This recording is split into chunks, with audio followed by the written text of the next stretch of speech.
For today's adventure, we're going to Egypt. What's up, everyone? I'm Rachelle, and welcome to Adventure is Never Far Away. It's possible to have a life full of adventures. Subscribe and come along as I show you that adventure is never far away.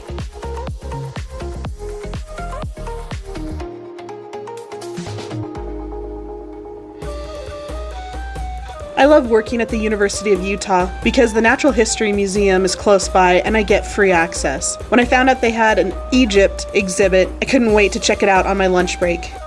This was a pretty special exhibit, so let's travel back in time. Even though I have a degree in history, I'm very selective about which museums I go to. I try not to get museum fatigue. When I found out that there was an Egyptian exhibit, I didn't hesitate. I couldn't think of a better way to spend my lunch break. I loved looking at all the exhibits and artifacts, but instead of a blow-by-blow, I'll tell you about a few of my favorite parts of the exhibit. Ever since I was little, I've had a fascination with Egypt, and I think it stems from being a young kid and studying the Bible, but it's so amazing. I gotta start using that word. It is so culturally rich and historically important to how we lived here. It reminds me of my elementary school and middle school yearbooks when I didn't like people or had to fight with my friends. For those of you that don't know, I love studying languages, and so the section that had all the hieroglyphs and the history behind it was really fascinating to me. And they had so many interactive exhibits that you could touch and play with, but there were a lot of kids touching everything, so I just didn't want to touch it. So there's a replica of the Rosetta Stone right here, and I got too excited. I thought it was the real thing and started freaking out. It's not. For the record, the Rosetta Stone has been at the British Museum in London since 1802. It definitely is not in Salt Lake City right now. My next favorite room was what I call the Hall of the Pharaohs. There are about 170 pharaohs that ruled Egypt, but this room is dedicated to 6. Pharaoh literally means big house, and their role is to see that justice is done in the world of the living. Male or female, they defeat chaos, create order, and provide for a mortal's basic needs. I think she's my favorite. I love how each one has a nickname.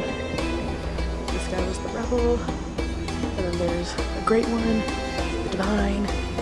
I love this one. It's Amenhotep III. He's Egypt's dazzling sun.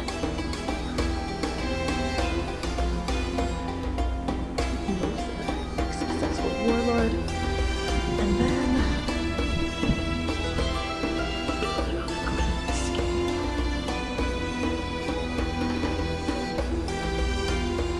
my next favorite room took us into the land of the temples. There were diagrams, artifacts, and a pretty huge replica of a temple with buttons that you can push that would light up where they were and give a brief description about what each building was and what each area was.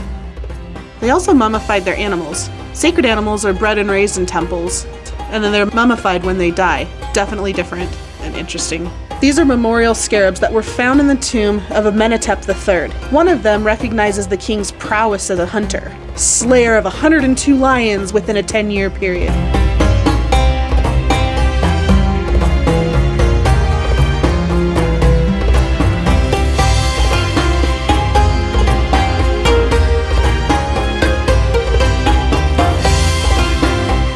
Chances are I'm gonna watch The Mummy tonight. Let's just call it like it is. The one with Brendan Fraser and Rachel Weisz and Arnold Vosloo. Even though I'm not traveling to Egypt anytime in the future, I feel like I've been there. And who would have thunk that I could have just done this on my lunch break? This must be the exhibit's version of a fortune cookie.